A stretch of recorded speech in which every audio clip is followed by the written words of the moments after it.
하나님의 말씀 누가복음 23장 28절 시작. 예수께서 돌이켜 그들을 향하여 이르시되 예루살렘의 딸들아 나를 위하여 울지 말고 너희와 너희 자녀를 위하여 울라. 아멘. 자녀를 위하여 투자하라. 부모가 자녀를 교육할 때 두 가지로 교육을 합니다. 하나는 밀어줍니다. 후원합니다. 하나는 통제합니다. 훈계, 브레이크를 잡습니다. 잘못했을 때 두 가지가 있어야 됩니다. 자동차에 악셀라다와 브레이크가 있어야 되는 것처럼 때로는 밀어주기도 하고 때로는 통제하기도 하고, 그래서 자녀 교육은 후원과 통제를 통해서 이루어지는데, 후원과 통제의 관점에서 본다면 부모의 유형을 네 가지로 나눌 수가 있습니다. 첫째는 다 같이 한번 하겠습니다. 권위주의적인 부모. 권위주의적인 부모가 있는데요, 이분은 통제는 세게 합니다. 하지 마라, 해라. 근데 후원이 적습니다. 권위는 좋은 거예요. 근데 권위주의는 좋지 않은 겁니다. 권위주의적인 부모는요, 하지 말라는 말을 많이 하고 책망의 언어를 많이 쓰는 반면에 후원이 없습니다. 밀어주는 게 없습니다.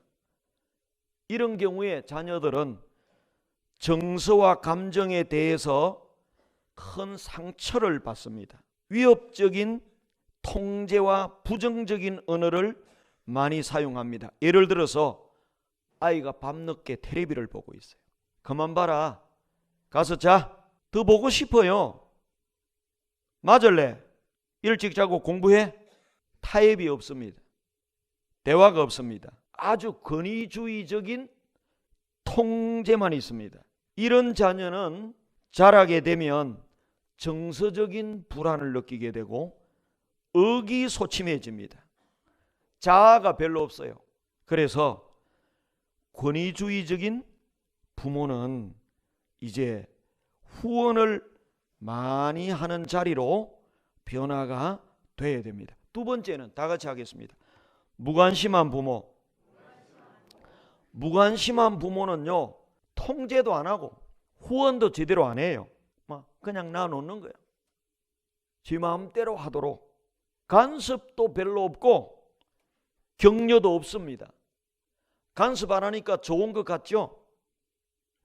이런 아이들은 나중에 겨루기 쉽고 방탕아가 되기 쉽습니다. 예를 들어서 밤늦게 TV를 보고 게임을 보는데 그냥 두는 거예요.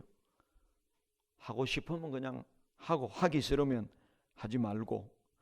주일날 예배에 늦어요. 예배에 안 가고 텔레비 보고 있어요. 지 하고 싶은 대로 그냥 언젠가 믿음이 생기면 나오겠지. 통제를 하지 않습니다. 후원도 없어요. 격려도 없어요. 이런 아이들은 게임에 빠지고 늦잠을 자게 되고 게으르게 되고 결국에는 방탕아가 되고 부모의 수치거리가 됩니다. 이런 부모의 유행의 한 대표적인 사람이 엘리 제사장입니다. 자녀들이 하는 대로 그냥 놔둡니다. 죄를 짓는데도 징계하지 않습니다. 그래서 결국에는 이가봇의 시대가 왔습니다. 무관심한 부모는 통제도 제대로 안 하고 후원도 제대로 없는 부모입니다. 이런 자녀들이 제대로 자라기가 어렵습니다. 세 번째는 자유방임형의 부모가 있습니다. 통제는 제대로 안 해요. 그런데 고후원 팍팍 밀어줍니다. 자유방임형 부모님들은 주로 부모님들이 사업가거나 경제적으로 여유가 있어요. 그래서 돈은 자녀들에게 마음껏 쓰게 해줍니다. 바빠서 자녀들을 통제하거나 간섭할 시간이 없습니다. 그러니까 이런 경우는 뭡니까? 아이를 팍팍 밀어주고 통제는 안 하니까 이런 아이들은 이기주의자가 되고 교만해지기 쉽습니다. 아이가 하고 싶은 것은 무조건 예스입니다.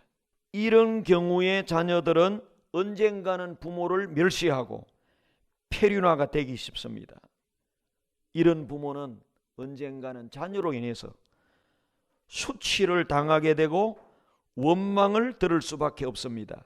이런 사람은 나중에 큰 후회를 하게 됩니다. 네 번째, 우리 부모들은 이런 부모들이 되어야 됩니다. 네 번째, 다 같이 권위적인 부모.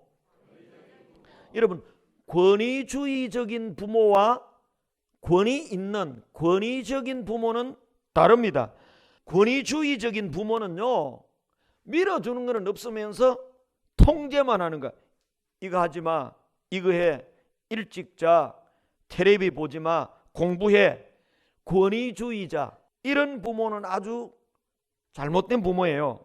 그러나 권위적인 부모는 해야 할 것은 하도록, 하지 말아야 될 것은 통제하고, 밀어줘야 될 것은 팍팍 밀어주는 부모입니다.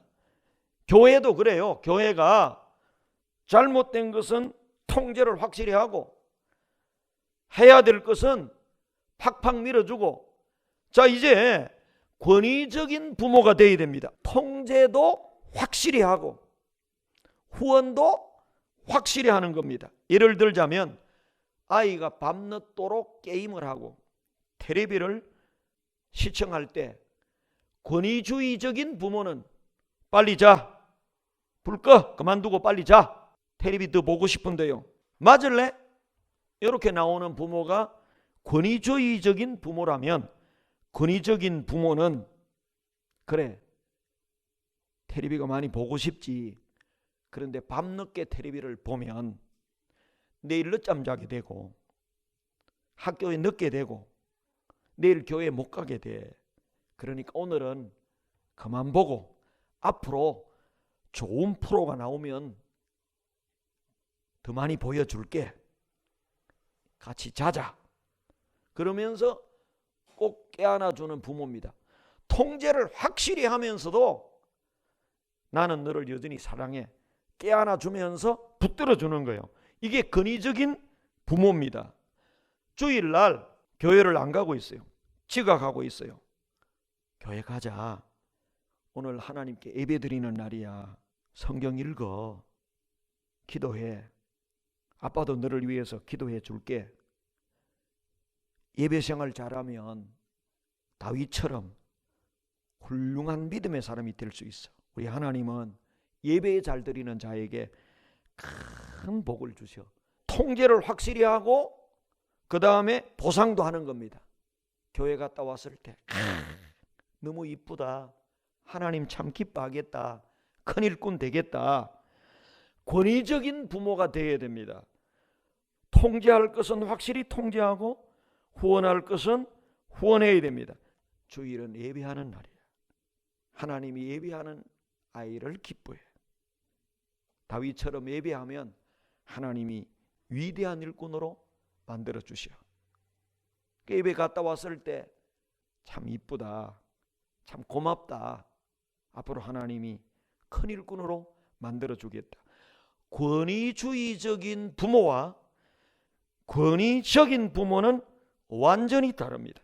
이런 부모님이 가장 바람직한 부모입니다. 확실히 통제하고 확실히 밀어주고. 부모나 교사는요, 자녀나 학생을 위해서 투자해야 됩니다. 투자 중에 가장 큰 투자는 자녀를 위한 투자입니다. 후원을 확실히 해주고 통제를 확실히 해줘야 돼요. 투자 많이 하는 여러분 되기 바랍니다. 투자하되 특별히 자녀들에게 투자하기를 바랍니다. 교회에서도 우리의 영적인 자녀인 다음 세대를 위해서 투자해야 됩니다. 무엇을 투자할까? 확실하게 세 가지, 다 같이 부모의 사랑. 여러분, 자녀들은 사랑을 먹고 살아요. 통제해야 됩니다. 통제도 사랑으로 통제해야 됩니다. 이 자녀들이 사랑이 부족하게 되면요, 죄를 짓게 되고 관심을 유발하려는 행동으로 나타나서 소년원이나 감옥에 가 있는 아이들을 조사해 보면 사랑이 부족해요. 그래서 소년원이나 감옥에 간 아이들 대부분 고아들이 많아요. 부모의 사랑을 못 받은 거예요. 부모가 있는데도 뭡니까? 무관심한 부모, 저통제, 저후원하는 부모, 그냥 마음대로 내버려 두는 거예요. 자유방위명, 무관심한 부모. 그러니까 지 마음대로 하는 게, 부모의 사랑은 결핍되고 그러다가 방탕화가 되고 폐륜화가 되는 것입니다. 여러분, 자녀를 위해서 사랑을 투자하시기 바랍니다. 축복의 말을 해주고 축복의 기도를 해주고 스킨십, 깨안아주고 어루만져주고, 사랑을 투자하고 통제하면 먹혀 들어가는 거예요. 후원은 없는 통제만 하면 권위주의적인 부모가 됩니다. 부모 말 안 들어 너? 이렇게 나오는 거예요. 그건 힘이 없습니다. 여러분, 먼저 투자를 하세요. 사랑을 투자하기 바랍니다. 교사들요, 어떻게 우리 반을 잘 부흥시키고 성장시킬 수 있을까요? 투자 없이 안 됩니다. 먼저 사랑을 투자해야 됩니다. 투자한 만큼 받는 거예요. 믿습니까? 그러면 뭡니까? 현재에 나온 결과는 내 모든 투자의 결과라는 거예요. 똑같은 머리를 가지고 3시간 투자하는 거하고 10시간 투자하는 거, 공부에 결과는 다르죠. 여러분, 다 같이 합시다. 투자합시다. 특별히 부모님들은 자녀에게 사랑을 투자하기 바랍니다. 그래서 진짜 깨안아주고 축복의 말하고 축복의 기도를 해주고, 두 번째 뭘 투자해야 되느냐? 다 같이 시간을 투자합시다. 자녀가 부모님을 필요로 할 때 함께 있어주는 시간의 투자, 특별히요, 언제 시간을 투자해야 되는가 하면 영유아기 때, 아이가 어릴 때 함께 있어 줘야 해요. 아플 때 함께 있어 줘야 돼요. 예배 드릴 때 곁에 있어 줘야 돼요. 자녀가 마음이 아플 때 함께 여행하거나 식사하거나 놀이하는 등 함께 있는 거. 여러분, 자녀를 위하여 사랑을 투자하고 시간을 투자할 때 이 자녀들이 부모와 하나가 되고 부모와 참 좋은 화목한 가정을 이루게 되고 지혜가 발전을 하고 의욕이 생기고 노력하게 되고 이렇게 된다는 거예요. 바쁘다고 혼자 두거나 특별히 부모가 불효해서 별거하거나 이런 경우에 자녀들은 큰 충격을 받는 거예요. 건전하게 자라기가 어렵다는 것입니다.